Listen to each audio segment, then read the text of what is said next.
Ketika Nabiullah Adam makan dari buah yang dilarang oleh Allah Subhanahu wa taala untuk dimakan, apa yang dilakukan oleh Adam? Apakah Adam membangkang? Apakah Adam mengatakan aku tidak pernah berdosa sama sekali? Tidak.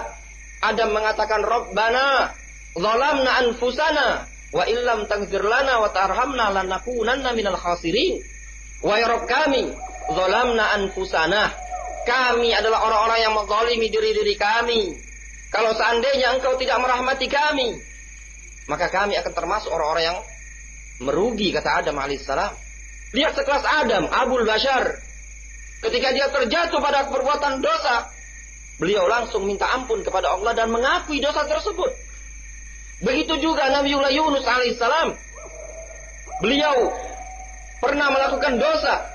Ketika beliau diingatkan oleh Allah Subhanahu wa taala berupa ditelan oleh ikan yang sangat besar, apakah Yunus alaihissalam menentang, membangkang dengan mengatakan aku tidak pernah berdosa? Yunus mengatakan la ilaha illa anta subhanaka inni kuntu minadh dhalimin.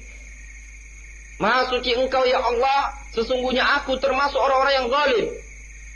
Dikarenakan Yunus ketika itu sempat meninggalkan kaumnya ketika kaumnya butuh kepada dakwah Yunus alaihissalam. Demikianlah mereka-mereka para nabi, orang-orang saleh bersegera untuk beristighfar kepada Allah Subhanahu wa taala, meminta ampun kepada Allah Subhanahu wa taala. Tidak menggambing hitamkan orang lain dalam dosanya. Tidak menyalahkan istrinya, tidak menyalahkan keluarganya, tapi dia langsung menyalahkan diri dia sendiri.